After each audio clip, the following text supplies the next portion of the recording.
Bueno, iniciamos esta sesión con Ricardo Higueras como experto invitado del módulo 18.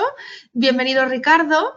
Entonces, si quieres, directamente preséntate tú, cuéntanos un poco tu trayectoria y entonces así ya podemos empezar a tratar todos los temas que hemos visto antes que seguro que nos puedes ayudar. Bueno, vale. Hola, hola bueno, a los que estéis ahí, a los que vayáis a ver esta videoclase o video compartimentación. Soy Ricardo Higueras Cárdenas, soy arquitecto desde el año 96 y llevo trabajando, estudiando, investigando el hábitat en la Tierra desde, bueno, ya unos 15 años aproximadamente. Anteriormente pusimos en marcha una cooperativa de arquitectos que, no sé si me veis bien. Sí, te vemos bien. Vale, es que se ha parado la imagen. Una cooperativa de arquitectos con escultores, pintores, carpinteros, cerrajeros, artes escénicas. Fue una primera experiencia de cooperativa. Bueno, antes que eso estuve viviendo en Londres en una etapa de un barrio de squatters, de ocupas, en donde conocí lo que era la ciudad social o el vecindario comunitario, que no tiene nada que ver con la ocupación en España, realmente, porque allí es un movimiento apolítico, no tiene nada que ver con ideologías políticas, es una especie de recurso civil y ciudadano bastante interesante. Bueno, empecé la investigación sobre la sostenibilidad en el 2002 y bueno, hice una serie de investigaciones, de estudios a nivel planetario sobre los biomas. Bueno, me puse un poco al día, ¿no? Desaprendí todo lo que me habían enseñado en la Escuela de Arquitectura de Madrid y empecé a hacer unas propuestas a nivel mundial, ¿no? Sobre el agua, la tierra, el aire y el fuego. Digamos que hice un estudio del hábitat en el mundo a partir de los 4 elementos y me di cuenta de la situación en la que estábamos a principios del siglo XXI. Hice unas propuestas de gestión del agua, unas propuestas de transportes, etcétera. Bueno, hice unas propuestas planetarias que no hubo respuesta por ningún lado y rápidamente me di cuenta que había un problema de comportamiento humano más que de estado de la técnica.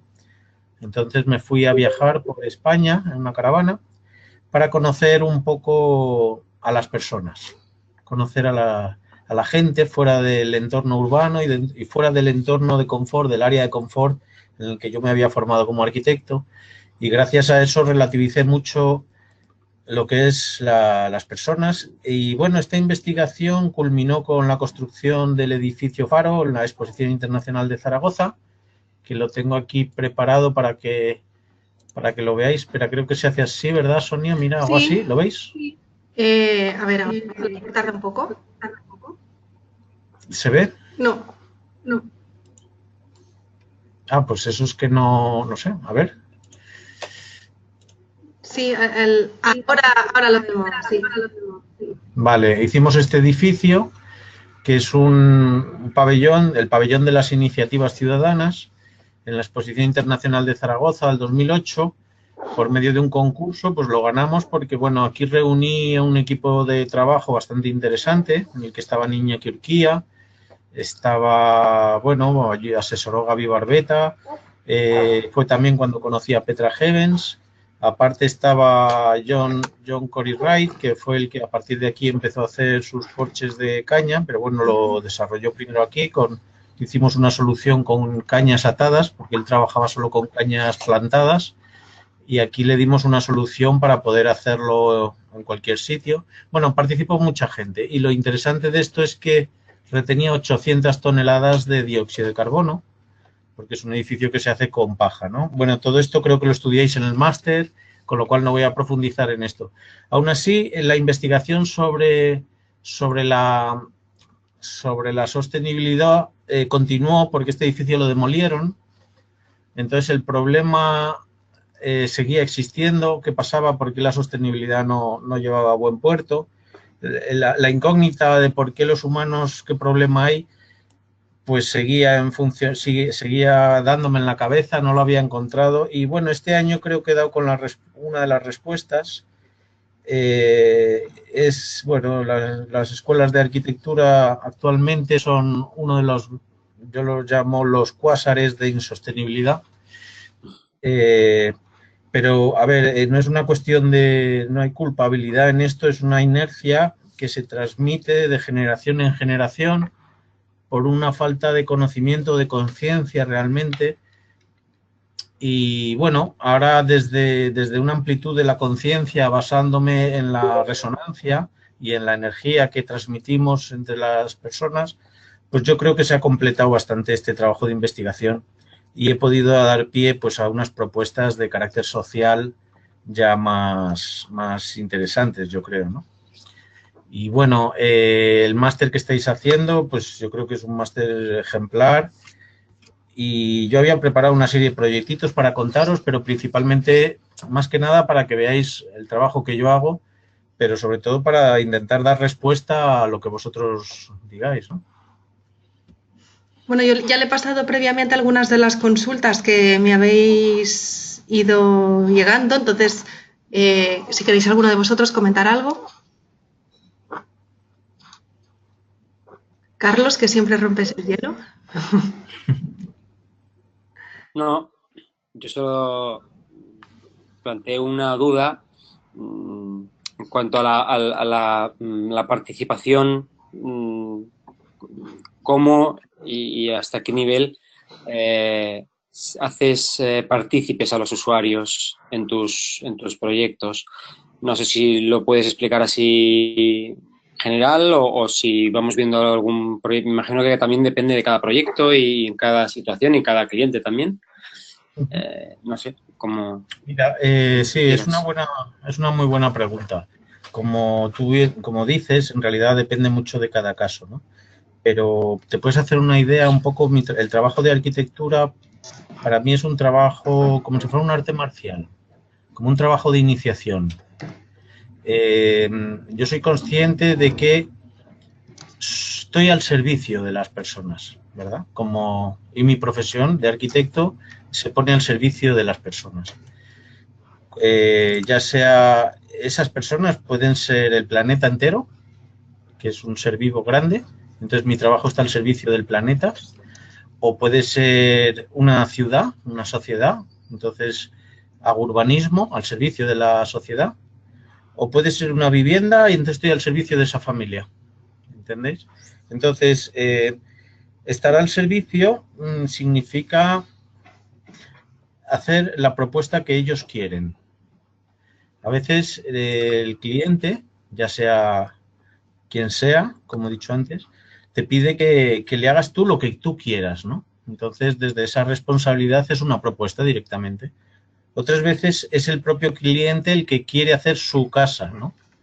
Entonces, trabajas haciendo su casa, pero tienes que ver que esa casa sea siempre saludable para el cliente y que no le vaya a hacer daño. Digamos que hay una serie de criterios previos que yo no puedo hacer. O sea, yo no puedo hacer algo que vaya en contra de la salud de esa persona. O sea, no puedo hacer algo que esa persona pida por ignorancia. O sea, digamos que si me piden que haga algo que yo sé que está mal o que afecta directamente a la salud del planeta, yo lo que hago es explicar el motivo de lo que está haciendo, la causa, los efectos, y si son aceptables, pues si no está de acuerdo, pues no hay problema, pero si realmente no son aceptables, entonces tengo que renunciar al encargo. Porque de alguna manera yo estoy trabajando a la vez para una familia o para un planeta, ¿entiendes? Entonces es ahí un... Ahora, en cuestión de la participación del cliente, de hecho hay un proyecto que se llaman edificios cultivadores, que a lo mejor lo puedo enseñar, luego enseño un poco estos proyectos, ¿no?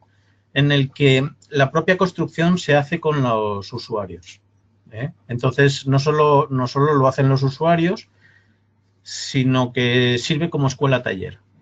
Es decir, es un edificio que gestiona los recursos, entonces para su construcción se pone en marcha una escuela-taller que consiste... Perdón. que consiste en crear unos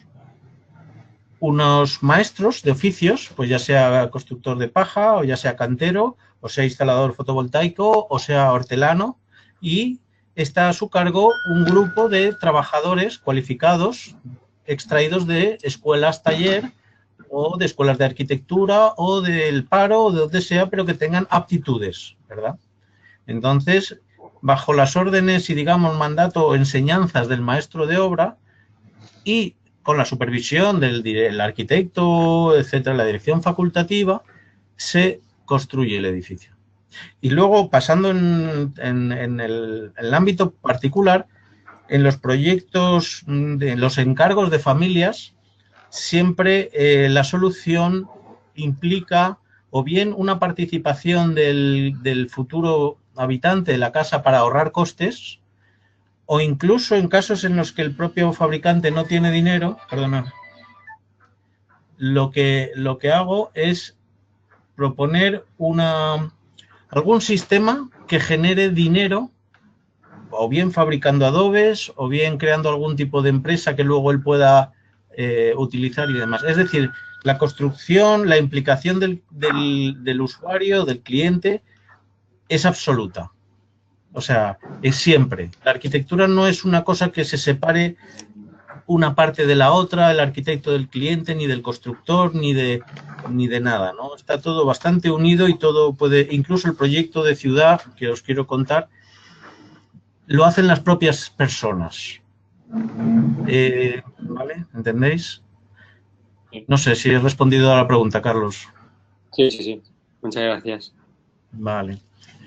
Si queréis enseño algún proyecto para que claro. os hagáis un poco la idea y luego podemos pasar a alguna otra cuestión interesante, ¿no? De estas, por ejemplo, perdón, a ver, había preparado aquí, mira esto,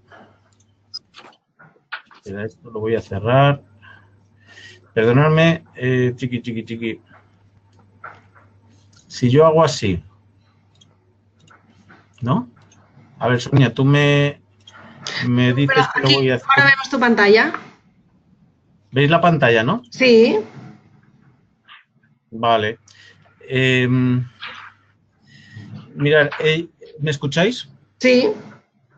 Sí. A ver, esto es una cosa que yo hago siempre cuando doy una clase o una conferencia, y es que pido a los alumnos que imaginen que van por el espacio y se encuentran con la Tierra y la Luna, ¿verdad?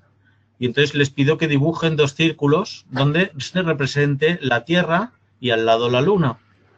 Entonces el 95% de las personas dibujan más o menos esto, ¿no? ¿Veis? ¿Hola? Sí, te oímos. Sí. Estamos muy atentos. Vale, entonces, bueno, esto es lo que la gente, el 99%, el 95% de los arquitectos, incluso ya en cursos posgrado, piensan que la Tierra y la Luna tienen un poco esta distancia entre ellos y que están más o menos así en el espacio, ¿no? Y como, bueno, en realidad esta es la Tierra y la Luna está aquí, la distancia es bastante mayor, ¿no? Entonces, esta imagen para mí representa la distorsión que tenemos entre lo que es la realidad de las cosas y lo que nosotros tenemos en la cabeza, ¿verdad? ¿Entendéis? Sí. Bien, este pequeño introducción o ejemplo, que es muy gráfico, para mí fue el inicio de la investigación sobre el hábitat, ¿vale? Porque empecé a pensar que, igual que esta distorsión se plantea en una cosa tan sencilla como la Tierra y la Luna, ocurre en todas las demás cosas que nosotros no podemos ver, ¿no? Entonces empecé a estudiar el planeta en su verdadera escala, ¿no? Entonces empecé a estudiar los hábitats, los ecosistemas, el bioma terrestre, cómo se forma la materia a partir de los átomos, la relación entre las formas que se generan, por ejemplo, en la molécula del agua, cómo se forman las primeras formas geométricas que reproducen de alguna manera la formación atómica, que estos los fractales, cómo se introduce las formas orgánicas, etcétera, ¿no? Es que es un tema muy amplio, ¿no? Pero el caso es que este camino me llevó un poco a comprender incluso cómo con la luz del sol se forma la fotosíntesis, ¿no? La materia orgánica. Y cómo las formas orgánicas de la naturaleza repiten patrones porque de alguna manera están haciendo eco de su génesis primaria, ¿no? Y cómo los seres más importantes, que son los que generan la vida, pues son este tipo de seres, ¿no? Y cómo los mapas del mundo donde se genera la vida, pues son estos mapas, ¿no? Esto me empezó a interesar mucho, ¿no? Donde se centran los recursos acuáticos, los terrestres, etcétera, ¿no? Y la disposición de la sociedad humana en la Tierra, en la superficie, cómo coincide con la localización de los recursos terrestres, ¿no? Esto para mí es un poco una toma de conciencia para luego poder trabajar de una forma ecosocial, ¿no? Que es el tema de ordenación ecosocial del territorio. Pues aquí se ven unas manchas donde están los recursos terrestres y aquí se ve una zona donde están, lo veis, ¿no? Sí. Donde está la población. Aquí ocurre una cosa que es que si nos damos cuenta que la población aumenta y los recursos disminuyen, tenemos un problema, ¿verdad? Entonces, luego, por ejemplo, acercándonos al planeta, a la Tierra, realmente con fotos aéreas, puedes ver lo que es lo que es un pueblo en su entorno, lo que es la degradación del suelo, que es importante ser conscientes realmente de lo que es la degradación del suelo, cuando ya el suelo no sirve no tiene nutrientes, incluso llegar a situaciones tan extremas como esta, ¿no? Esto, por ejemplo, es una imagen que muestra el tamaño de forestación anual y el tamaño de la población mundial, ¿no? Entonces llama la atención que la población mundial es más pequeña que la cantidad de bosque que se deforesta cada año, ¿no? Este tipo de imagen, que es muy gráfica, igual que lo de la Tierra y la Luna, a mí me hace comprender la magnitud de nuestras acciones, digamos, ¿no?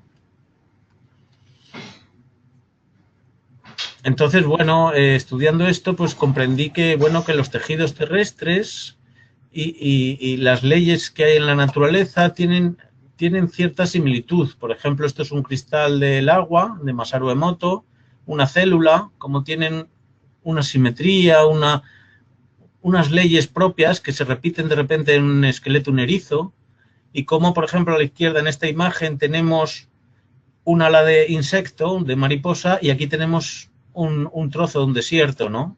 Entonces veis que esta arteria aquí podría representar este camino y cómo el patrón de nódulos del tejido se repite, ¿no? En las diferentes escalas. Y así yo llegaba a planear ciudades o territorios de este tipo, ¿no? Basándome en las leyes de la naturaleza, ¿no? Bueno, tomar conciencia realmente de que nosotros formamos parte de una concatenación de un sistema que empieza en la energía, y esta energía pues forma los átomos, las moléculas, los seres unicelulares, los mamíferos, nosotros que formamos sociedades, a la vez biomas, ecosistemas, planetas y universos, ¿no? Estos universos, curiosamente, vuelven a tener formas que recuerdan a los de los átomos, ¿no? Esta conciencia es importante. Entonces, también esto que es la imagen de un planeta, del planeta Tierra, que tiene un diámetro aproximado de 12.000 kilómetros, al dividirlo entre el tamaño de una persona, obtenemos 7 millones de partes, ¿no? Y si dividimos el tamaño de una persona entre 7 millones de partes, obtenemos 0,24 micras, que más o menos es el tamaño de un glóbulo rojo, ¿no? Quiere decir que la relación de tamaños entre la Tierra y nosotros es semejante a la relación de tamaños entre nosotros y nuestras células. Entonces, esto es importante para entender que nosotros somos organismos, somos comunidades de bastantes decenas de billones de células y funcionamos bastante bien. Incluso si tenemos una herida, las propias células regeneran el tejido. Entonces, eso me hace pensar que nosotros, los humanos, tenemos la capacidad de regenerar el entorno en el que vivimos, ¿no? Entonces, siguiendo un poco con este patrón de ideas, vemos aquí imágenes de ciudades y a la vez vemos imágenes de neuronas, ¿no? Entonces, podemos entender que vuelve a repetirse el patrón de formas desde la escala celular a la escala humana, ¿no? A la escala planetaria, ¿no? Entonces, viendo estas imágenes podemos comprender que las ciudades en las que vivimos, de alguna forma inconsciente, son seres vivos, igual que las neuronas, que yo entiendo que no reconocemos como tal. No las reconocemos como seres vivos, sino que pensamos que son un subproducto de la humanidad y que nosotros somos los seres superiores, ¿no? Entonces yo introduzco en la conciencia la idea clara de que no somos los seres superiores, sino que hay seres de mayor magnitud que nosotros, como puede ser una ciudad, por ejemplo, ¿no? Y son seres vivos. Entonces, la idea es hacer estos seres sanos, ¿no? Es un poco la idea, ¿no? ¿Vale? Entonces, bueno, hay mucho tema. Luego están las relaciones entre las personas, que tiene mucho que ver con la resonancia, la vibración de la energía. Nosotros somos un 70% de agua y somos muy sensibles a estos cambios, a estas vibraciones, ¿no? Y cómo las vibraciones influyen incluso en el genoma, el ADN. Y bueno, entonces, de alguna manera, en mi trabajo, en mi conciencia como arquitecto, sí que tomo en cuenta la relación desde el micromundo hasta el planeta, ¿no? Pero no de una forma poética, sino de una forma relacionando ideas y verdaderamente siendo consciente, ¿no? Un poco el trabajo es primero aprender del mundo, luego entender un poco la humanidad y aprender y luego aplicar ese conocimiento a la arquitectura, ¿vale? Entonces, bueno, esto es una introducción de la conciencia, ¿no? Y de esta manera, pues hicimos este edificio, ¿no? Que de alguna manera funciona con los recursos locales, ¿no? Después de entender esto, pues ya, que es un edificio completamente hecho con materiales naturales absolutamente, ¿no? Completamente con paja, bambú y demás, ¿no? Tenía en cuenta todo tema de emisiones y demás. Pero sin enrollarme demasiado, digamos que esto es el agua, por ejemplo, como un elemento acústico para ayudar a las personas invidentes, el cálculo de la retención de dióxido de carbono, que aquí veis tiene una retención de 900 toneladas de dióxido de carbono, que es bastante importante, utilizando materiales que en sí mismos tienen carbono, ¿no? Entonces es lo que fijamos en la atmósfera. Pero, por ejemplo, aquí se ve un proyecto que se hizo en una casa muy empinada. Entonces, para facilitar un poco la estrategia de esta casa, era hacerla con madera, porque era una época de crisis, y en lugar de pagar a las máquinas, me parecía que haciéndolo con materiales ligeros, la idea se pagaba a las personas, ¿no? El dinero del presupuesto iba destinado a las personas, en lugar de hacerlo con hormigón o demás, que entonces pagaría a las máquinas más que a las personas. Y de esta manera se pudo hacer absolutamente toda la casa, ¿no? Destinando el dinero a las personas, ¿no? Entonces yo entiendo que en una época de crisis, o sea, la arquitectura en sí también hay que pensar, diseñar hacia dónde van los presupuestos, quiénes son los beneficiarios, de que no solo el cliente, sino incluso los trabajadores, ¿no? Tanto es así que, a ver, vamos a volver un poco a la tierra, que es lo que yo quería, es volver a esto. A ver, ahora me veis esta maquetita, no se ve bien, a ver, ¿cómo se puede hacer para que se vea? No se ve nada, ¿no?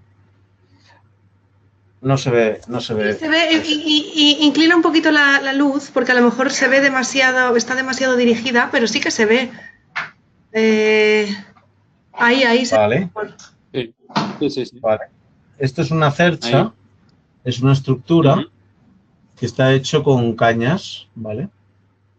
Entonces lo interesante de esto es que está pensado para recuperar los cultivos de caña, o sea, perdón, de caña de mimbre de la zona de Cuenca, ¿no?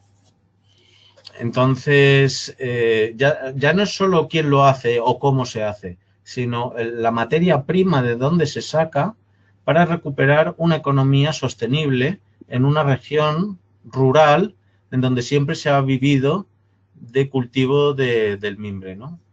Y entonces se ha perdido porque se han cambiado digamos, la industria, ¿no? Pero toda la sociedad ha vivido a lo largo de las generaciones haciendo muebles con mimbre. Entonces, la idea también de la arquitectura es recuperar todos estos sistemas de economías locales, ¿vale? La verdad es que hay mucha materia aquí, no he entrado ni siquiera a hablar de los proyectos, pero si entrara a hablar de cada proyecto en sí, realmente veríais que es apasionante, porque, por ejemplo, este es un invernadero, que llamo invernadero ocular, que está hecho para el terremoto de Haití en el 2010. Entonces, se plantea como una estructura en arco para evitar que haya que hacer cálculos de estructuras, porque cuando trabajas con dinteles tienes que calcular los momentos y demás, mientras que cuando calculas con estructuras circulares, los niños lo pueden hacer, ¿no? Entonces, de esta manera se pone aquí un plástico y se genera arriba un óculo, una lente, que con el agua focaliza la luz del sol y genera aquí un foco de calor, ¿vale? Este es el principio de funcionamiento, por eso es invernadero ocular, ¿no? Porque es como un ojo. Aquí se genera calor. Perdón. Y el agua que se... ¿Sí? Es que ¿se está viendo en la imagen? Ah, que no se está viendo, vale. Espera, perdón. Ahora no se ve. Espera.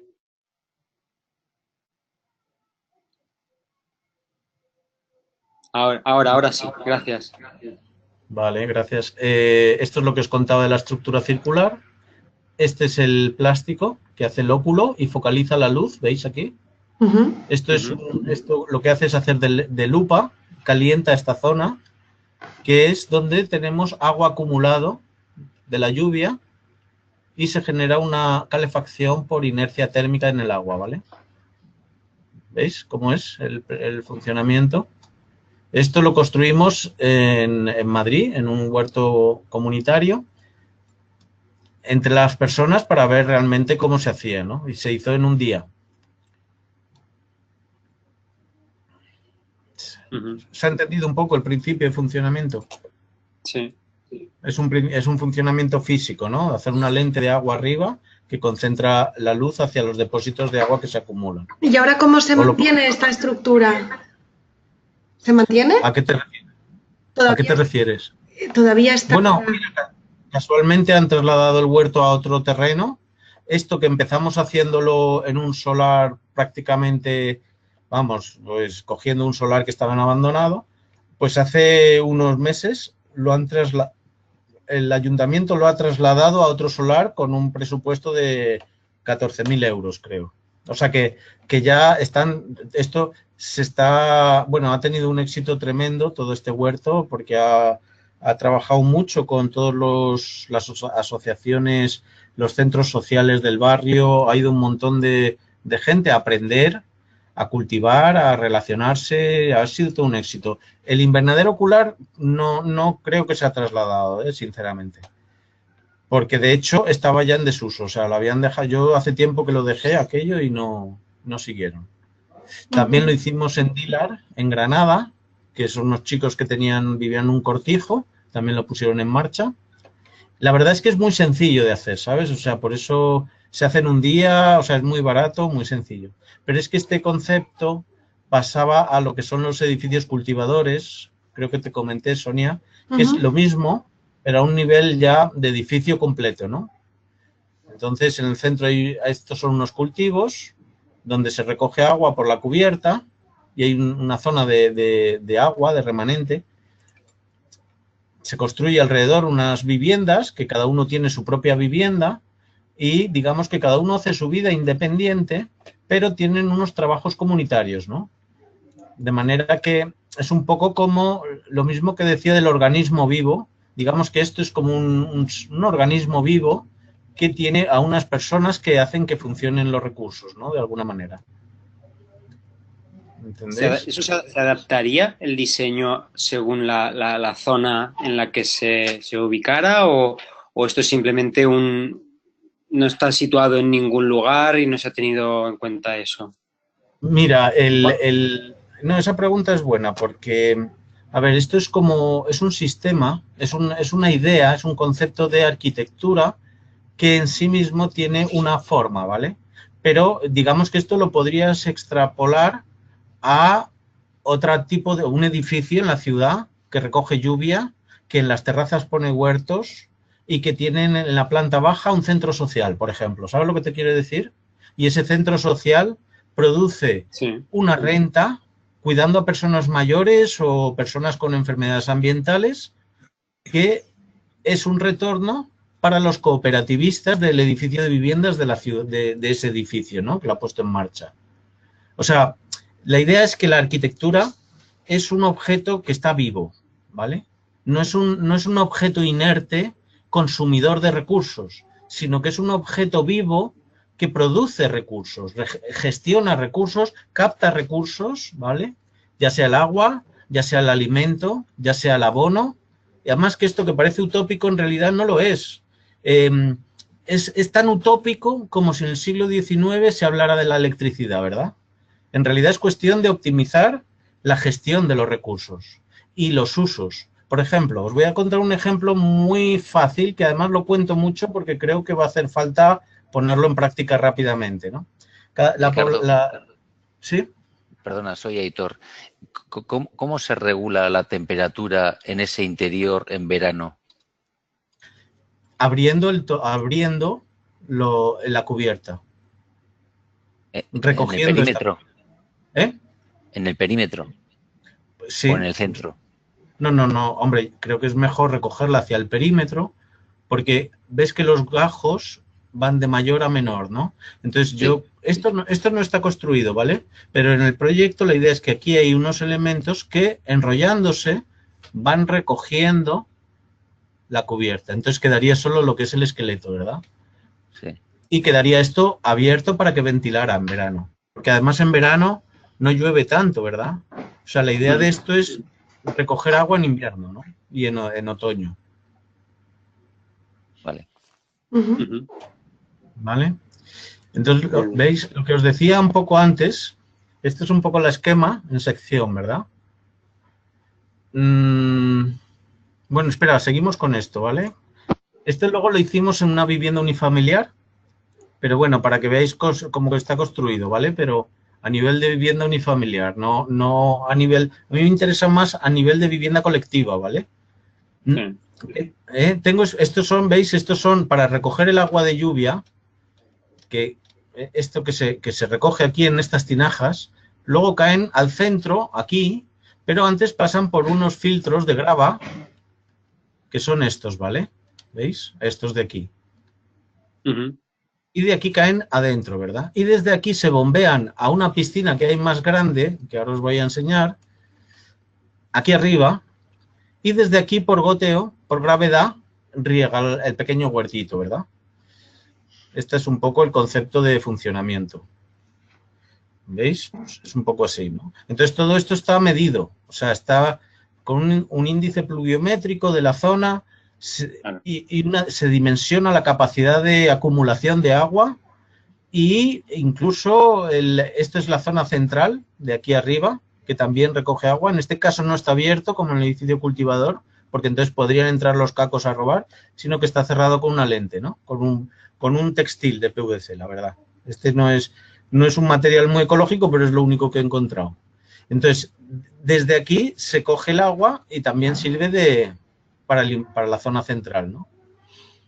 Esto tiene su calderita de biomasa y, bueno, aquí sí que se climatiza todo como un único espacio, ¿vale? Bueno, lo que estaba diciendo antes de la cooperativa, si tenéis que me parece interesante de compartir, ¿vale? Imaginaros que nos juntamos un número de personas en la ciudad para hacer unas viviendas, ¿vale? Entonces hacemos una cooperativa de viviendas, ¿vale? En esa cooperativa, ponle una pequeña cooperativa, para no exagerar, ponle para 6, 8 viviendas. En la planta baja se va a hacer un local que va a estar destinado a un centro social, ¿bien? Un centro de día o cualquier tipo de centro social que nos interese. Pues imagínate que a alguien le interesa el Alzheimer y quiere poner ahí un sitio de estudio, de cuidado de personas con Alzheimer y demás. Y ese centro social está vinculado a la cooperativa. Bien, los cooperativistas van a construir el edificio, ¿vale? Financiado con el banco, lógicamente, porque van a tener que aportar un 20%, porque el otro 80% lo va a financiar el banco, ¿vale? A 20 años, a 30 años o lo que sea. se pone en marcha la construcción del edificio y se completa, se termina. Los cooperativistas van a tener que pagar todos los meses un pago al banco, ¿vale? Pero ese pago va a venir como retorno del centro social de la planta de abajo, ¿vale? Que si se hacen los números, se diseña de manera, se dimensiona de manera que el centro social aporte el dinero que necesitan los cooperativistas para pagar el piso que han construido, ¿vale? Al cabo de los 20 años que se ha terminado de pagar el piso, el centro social de abajo sigue funcionando, con lo cual los que viven en las casas de arriba ya no tienen que pagar al banco, sino que es una pensión que tienen de por vida. ¿Entendéis? ¿Y hay algún ejemplo real de esto, por ejemplo, que acabas de comentar? Se ha entendido, ¿no? Un poco la explicación. Hombre, a ver, todas las cooperativas de viviendas, normalmente la planta baja la destinan a un uso comunitario, ¿vale? Lo que pasa es que yo en este caso lo que estoy haciendo es aplicar el envejecimiento de la población actual, que tiende a población envejecida en el futuro, con el problema de las pensiones, con el hecho de que eso realmente funcione, con lo cual hay que vincular, perdonadme, la cooperativa hay que darle un sentido concreto. O sea, no se puede deshacer la cooperativa. Se deshace la cooperativa, se hace la división horizontal, pero tienen que tener siempre el vínculo con el mantenimiento del centro social. ¿Vale? ¿Cómo os ha quedado esto? ¿Cómo lo veis? Muy práctico, ¿no?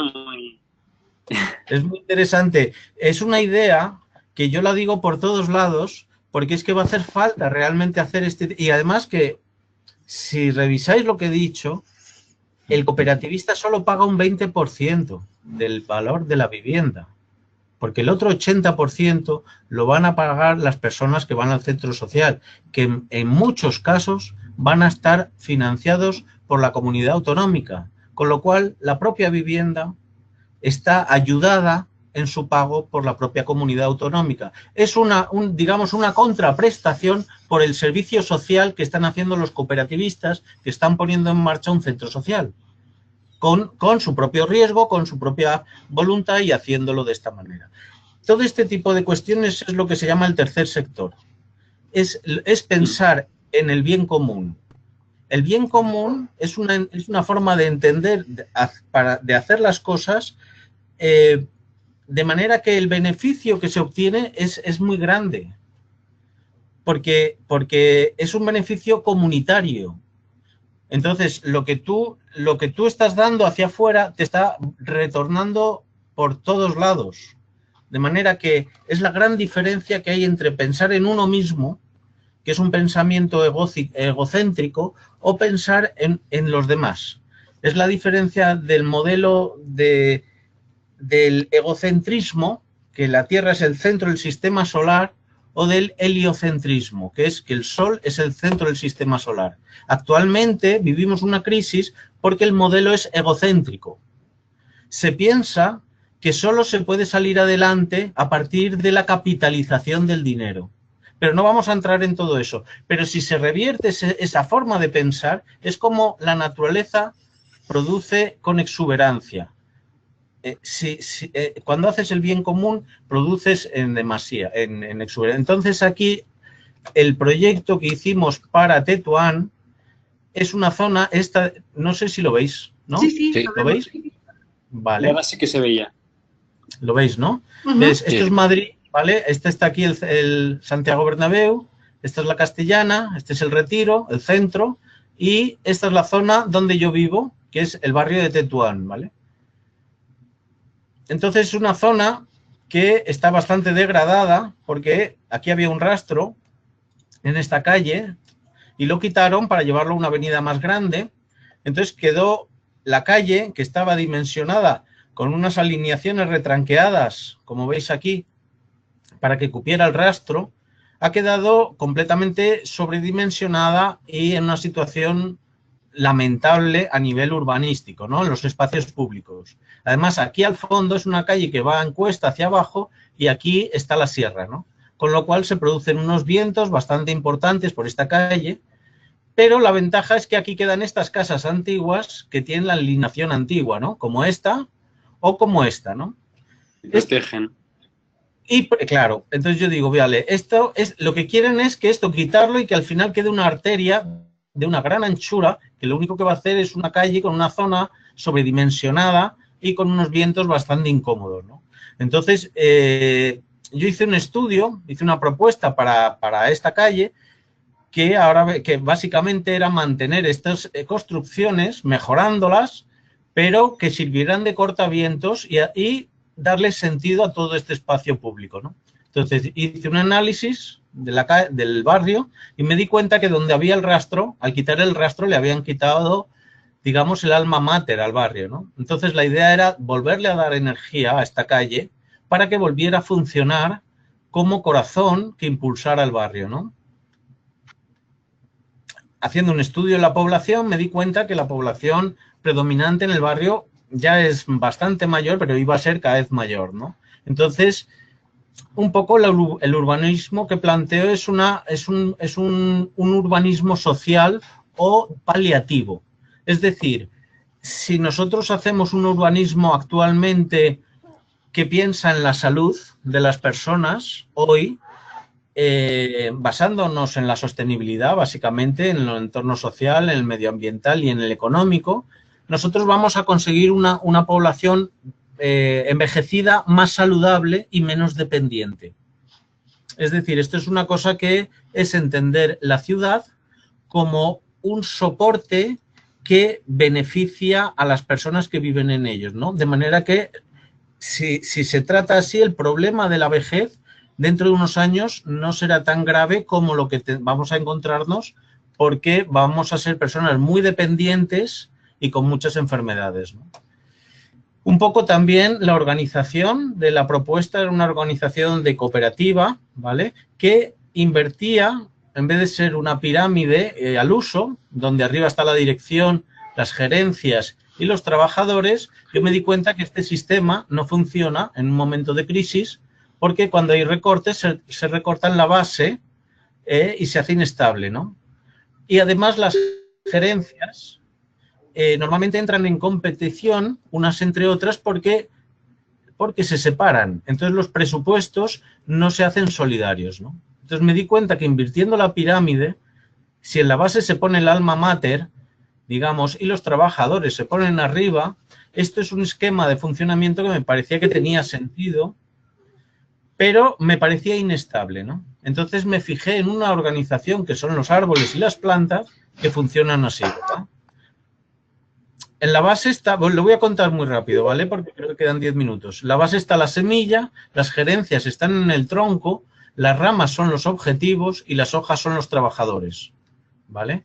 Y entonces, de esta manera, estudiando cada parte del árbol, encontramos cómo funciona, digamos, una organización, valga la redundancia, orgánica, ¿no? En forma de árbol, ¿vale? Y bueno, entonces la calle consiste en hacer una cooperativa de trabajo asociado en donde se hacen elementos que generan cultura, generan trabajo, generan relación social, generan medio ambiente en los espacios públicos, ¿no? Y de esta manera, gestionado por los propios vecinos, que son las hojas del árbol, se regenera el entorno para mejorarlo y crear trabajo, cultura, relación social y demás, ¿no? ¿Vale? Es que esto es un tema que se puede hablar mucho rato y creo que no lo tenemos, así que casi si queréis preguntarme algo vosotros. Si hay alguien ahí que quiera preguntar. También los que no tenéis miedo, me podéis escribir, recordadlo. A mí se me ha ocurrido cuando se comentaba lo de la cooperativa, esta en la que se amortizaba el coste de la obra, el 80% con el local, digamos, en planta baja. ¿Por qué se se liquida la cooperativa una vez se ha pagado todo, ¿es una cosa obligada o no puede haber una fase 2 en la que se aproveche más, bueno, pues toda la fuerza que puede tener un grupo así? A ver, claro, el tema concreto de las cooperativas, como sabes, tiene sus ventajas y sus inconvenientes, ¿no? Digamos que la ventaja principal es que no es una promoción privada, sino que es una promoción colectiva, ¿no? Entonces, los gastos indirectos se reducen, ¿eh? Y digamos que siempre hay un fin social, eso es lo bueno. El inconveniente que tiene es que estás sujeto a decisiones comunitarias, ¿no? Entonces yo entiendo que en el momento en que ya se ha construido el edificio, y se ha construido realmente, yo creo que sí que es bueno mantener, digamos, la obligatoriedad de conservar el centro social, pero que puede ser un cine, ¿eh? No tiene por qué ser solo una cosa para ancianos. De hecho, he hecho un proyecto que es para un cine en planta baja, para que los chavales proyecten sus películas o tengan un sitio donde ir, y eso revierte beneficio a los que viven arriba, con un cine o cualquier cosa que genera cultura o cualquier tipo de actividad que sea positiva para la sociedad, ¿no? Entonces yo creo que una vez que eso está construido, manteniendo un poco el vínculo y con la planta, digamos, con el centro social o cultural, porque es importante que eso se mantenga por obligación, sabes, que el que entra ahí tiene que someterse a eso para poder no afectar a los demás, pero sí creo que se puede hacer una división horizontal en la que cada cual puede vender su vivienda o irse o estar libre de, digamos, que sus decisiones no estén sujetas a las decisiones de otras personas, ¿no? A ver, yo esta nave que hicimos de arquitectos hace 25 años, claro, yo sé cómo funcionan los sitios comunitarios, ¿no? Entonces es importante avanzar en la evolución de la resolución de conflictos, la convivencia comunitaria es muy importante. Yo personalmente salí de este taller, sigue funcionando después de 25 años, pero salí porque me interesaba más trabajar en lo personal más que en lo comunitario, ¿no? Aún así creo que las comunidades siguen siendo la mejor opción, ¿vale? Pero tienen que ser comunidades donde haya un trabajo bueno de resolución de conflictos realmente, ¿no? Y ahí recomendaría un poco el trabajo y el conocimiento de Ulises, que ha hecho bastantes cosas, ¿no? Por ejemplo, en España no se conoce la figura del elder, ¿no? Se conoce la figura del líder, pero no del elder. El líder es el que impulsa el proyecto y el elder es el que cuida a las personas, ¿no? Eso es muy importante. O, por ejemplo, el hecho de que para que funcione una comunidad tiene que haber 4 tipos de asambleas. Asambleas resolutivas, asambleas de escucha, asambleas de actividades y asambleas de fiesta. Entonces, Ulises dice, si solo se hace la resolutiva, mejor es que no se haga. Porque también tiene que haber de escucha, de actividades y de fiesta. Entonces, este tipo de cosas que son muy elementales y es muy importante cuando se va a hacer algo en grupo, hacerlo con conocimiento y experiencia que ya funcionen, porque si no, es tirarse a la piscina vestido realmente, ¿no? Ayer había una pregunta también que era sobre los suelos rústicos. No sé si hay tiempo, pero sí, era interesante que cómo se interviene en el suelo no urbano, ¿no? ¿Puedo responder a eso, Sonia? Claro, perfectamente. Vale. A ver, estos edificios cultivadores, o sea, los suelos no urbanos o rústicos están bastante bien porque limitan mucho el impacto de las personas sobre ellos, ¿no? Entonces, en principio, yo creo que hay que entenderlos como suelos muy favorables en donde se puede intervenir. Pero no para hacer edificación, sino para reconstituir los ecosistemas, ¿vale? Normalmente el grado de edificabilidad en un suelo rústico es muy bajo, pero sí se pueden plantear, por ejemplo, edificios de pequeño impacto, de pequeño impacto negativo, pero gran impacto positivo, ¿no? Por ejemplo, un edificio cultivador o un centro social en donde el edificio a lo mejor ocupa 500 metros cuadrados en un terreno de varias hectáreas y en donde se van a generar escuelas taller o un montón de actividades que la legislación lo contempla, ¿no? Entonces, los arquitectos tenemos que empezar a aprender a hacer estudios de impactos ambientales y tenemos que familiarizarnos con lo que es la forestería análoga, los bosques comestibles, la regeneración del medio, porque no solo vamos a tener que, o sea, nuestra labor ya no es tanto edificar, sino regenerar el planeta. O sea, hay que empezar a pensar así. Entonces, claro, ¿cómo lo tenemos que hacer? Pues evidentemente entre todos, no de una forma individual, sino comprendiendo cómo son las relaciones de las personas, ¿vale? Y hay mucha cancha por ahí. Por ejemplo, los estudios de impacto ambiental es un tema muy importante que hay que conocer, ¿no? O otra cuestión es la adaptación de viviendas para personas mayores o las enfermedades ambientales que surgen, que cada vez son más, cómo hay que tratar el urbanismo, cómo hay que tener en cuenta la acústica, etcétera, etcétera, etcétera, etcétera, que yo creo que en el máster seguro que lo estáis tratando, pero la ordenación ecosocial del territorio para mí es un tema que básicamente es lo mismo que todo, lo que pasa es que es como que te alejas un poco y en vez de estar viendo el ala del insecto, lo que estás viendo es el terreno, ¿no? El desierto, ¿no? Entonces, es un poco lo mismo, ¿no? Uh-huh. Bueno. No, me encanta esa visión de la arquitectura como herramienta de regeneración de la naturaleza, que es totalmente opuesta a la visión de la arquitectura contemporánea, que es de destrozar la naturaleza y destrozar ya no solamente las fuentes energéticas, sino la estética, ¿no? Es alejarnos de lo natural. Entonces, claro, por eso las escuelas de arquitectura no tienen para nada esa visión.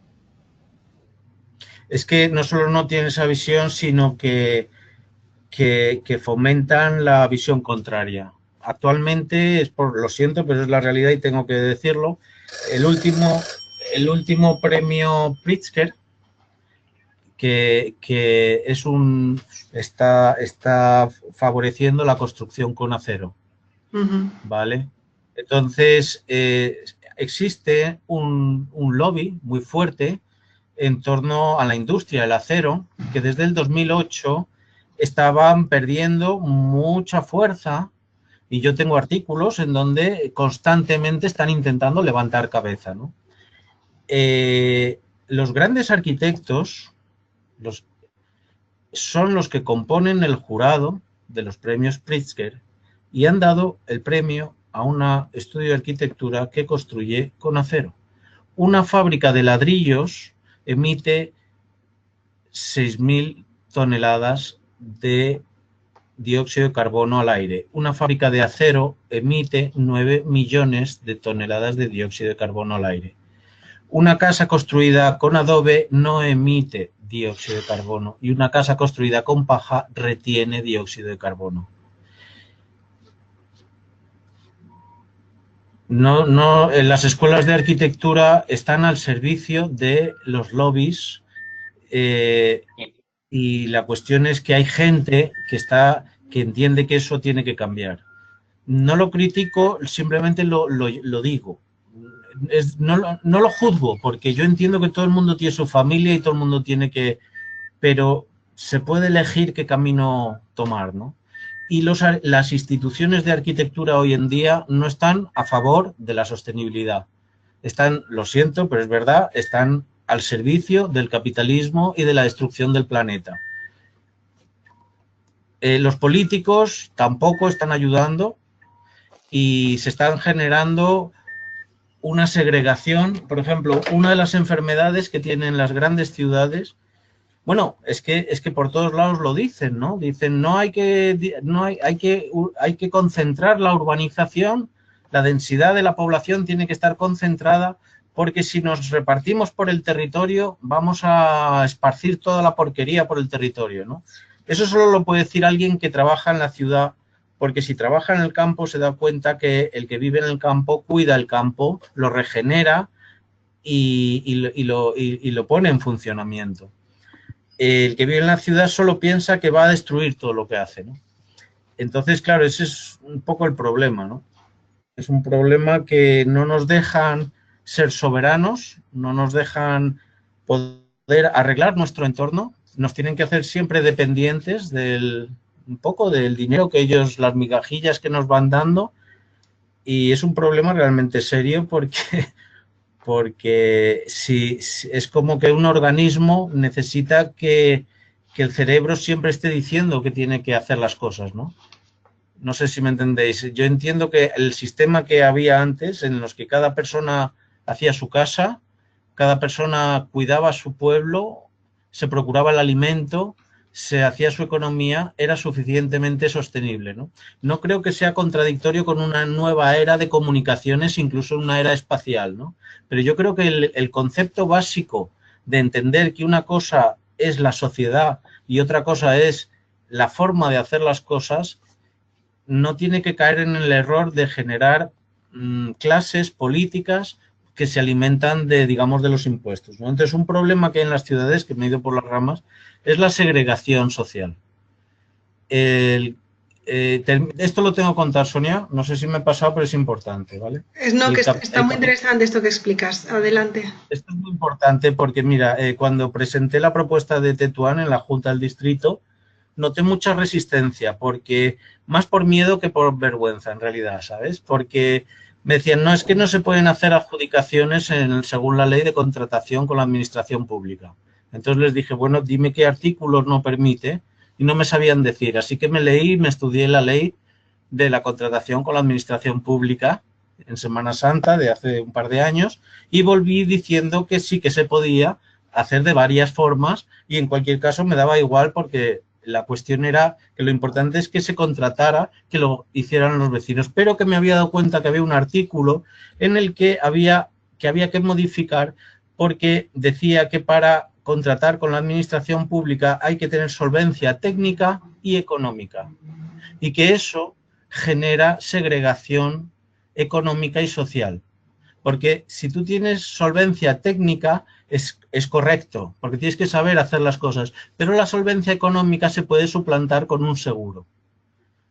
Porque si no, solo pueden contratar con la administración los que tienen dinero, mientras que los que no tienen dinero nunca pueden contratar con la administración, y que eso es una causa suficiente para que surja una enfermedad que se llama segregación social, cultural y económica en las ciudades. Y nos encontramos con ciudades como Río de Janeiro o las grandes ciudades donde un barrio de millonarios se separa por una calle con un barrio de gente más humilde o con menos dinero, ¿no? Y eso es un problema radical. ¿Qué ocurre? Que esa diferencia entre los ricos y los pobres es un diferencial de potencial que hace que el flujo del dinero funcione. Vosotros sabéis que la electricidad funciona por un diferencial de potencial de corriente, ¿vale? Cuando tenemos dos cables que van juntos, uno es la ida y otro es el retorno. Cuanto mayor es el diferencial de potencial, es decir, si es 24 voltios o si son 120 o 220, la intensidad de corriente es mayor. La ventilación cruzada en una vivienda funciona más cuanto mayor es el calor, y la diferencia de temperatura entre la fachada sur y la fachada norte es mayor, la diferencia de presión es mayor y la ventilación cruzada funciona mejor. En el sistema capitalista funciona mejor cuanto mayor es el diferencial de potencial entre los ricos y los pobres. Entonces, cuanta mayor segregación haya en la población, mejor va a funcionar el sistema capitalista. Y esto es como el fracking en el petróleo, es los últimos coletazos de un sistema que no funciona ni de suerte, porque una población de 7.000 millones de personas no es nada en comparación con las decenas de billones de células que tenemos en un organismo que funcionan perfectamente integradas. Yo estoy seguro que si la humanidad fuera coherente, sensible, consciente y funcionara de forma sostenible, no habría ningún problema ni de abastecimiento de energía, ni de abastecimiento de alimentos, ni de salubridad, ni de sostenibilidad de ningún tipo. El problema es que si no hay conciencia y vivimos retrasados en ese pensar que la humanidad es el ser superior del planeta, no vamos a ir a ningún lado. Es una ignorancia de tal calibre que no podemos vivir de ninguna manera. No funcionan ni las parejas, ni los amigos, ni nada, pero no porque no tengamos buen corazón, sino porque los que nos dirigen no sirven. Así de claro, así de sencillo realmente. Esto lo quería decir porque es importante. Espectacular. Bueno, yo tengo un pequeño inciso. Acaban de cambiar ahora mismo la ley de contratación. ¿Sí? Informaré a ver si han cambiado este artículo hacia lo que tú comentas. No me acuerdo si era el artículo 25 o algo así, míralo porque, vamos, de hecho lo tengo por aquí. Bueno, lo miro y os lo mando Sonia. Si me lo haces llegar como lo que me has enviado antes, después ya lo compartiré con ellos, sí. Claro, muy bien, muy bien. Perfecto. Bueno, pues nada, que cualquier cosa, lo que necesitéis, si puedo ayudaros en algo o compartir cualquier idea. Yo estoy aprendiendo también. Para mí el concepto de primero aprender del mundo, luego de las personas y de mí mismo, de cada uno de sí mismo, las relaciones, y luego aplicar ese conocimiento a la arquitectura. Después vuelves otra vez a estudiar otra vez el mundo porque en el tiempo ha cambiado y vuelves a estudiar otra vez. Es una rueda que va constantemente retroalimentándose. Unas veces estás estudiando el mundo, otras veces estás estudiando las sociedades y otras veces te estás reconociendo a ti mismo porque la última vez han pasado 10 años y ya no eres igual que antes, entonces tienes que volver a saber quién eres. Y yo ahora estoy en un proceso de quitarme mucha mochila e intentando también enfocarme de otras maneras. Es un proceso muy creativo y que está muy bien. Así que yo encantado de lo que haga falta. Ya le dije a Petra que quería colaborar con el máster porque me parece un máster que, bueno, que por lo que me han contado, pues es un máster muy interesante y creo que tenía cosas que podía aportaros. Desde luego. No, ha estado muy bien. Hay bastantes alumnos que no han podido estar presentes ahora, pero que lo escucharán después. Entonces, si alguno de ellos también tiene algún comentario, que me lo haga llegar. Pero, vamos, creo que hoy, no sé, como que nos vamos a despedir como una visión muy positiva de nuestra sociedad, ¿no? Sabiendo que tenemos la esperanza de que somos pequeñas células, que tenemos la capacidad de regenerarnos, que no está todo perdido y que hemos de confiar en nuestro tamaño, nuestra capacidad, ¿no? Y que se supone que ya sabemos hacer las cosas, ¿no? Pero dejando esa intelectualidad un poco más de lado. Sí. Es muy bonito, además, estudiar la física. Si os dais cuenta, ha habido unos avances muy grandes en las comunicaciones, en la medicina, en muchas cosas. Entonces, lo que pasa es que estamos inundados por noticias muy relacionadas con los problemas políticos, ¿no? Pero si quitamos la política y vemos todo lo que se está avanzando incluso en la arquitectura, en la enseñanza, en las escuelas de arquitectura, cada vez hay más inquietud. Realmente hay un empuje muy grande porque es que lo estamos demandando, ¿no? Entonces también, Sonia, pues os podéis compartir la página web que tengo, donde hay un montón de trabajos, de cuentos, el cuento del señor Lento, la teoría del amor, hay un montón de cosas que voy metiendo ahí, que es muy divertido y por supuesto soy muy accesible para todo el mundo. Así que nada, que yo encantado. Y nada, si os vais con buen recuerdo, fenomenal. Bueno, yo creo que sí. Ricardo, soberbio. Gracias. ¿Quién eres soberbio? Tú eres soberbio. Bueno, vale. Gracias. Bueno, pues si os parece lo dejamos aquí. Y nada, Ricardo, un placer, ¿eh? Me ha encantado. Muchas gracias por estar con nosotros. Muchas gracias a vosotros. Venga, hasta luego. Gracias, Ricardo. Hasta luego. Hasta luego. Adiós. Suerte. Adiós.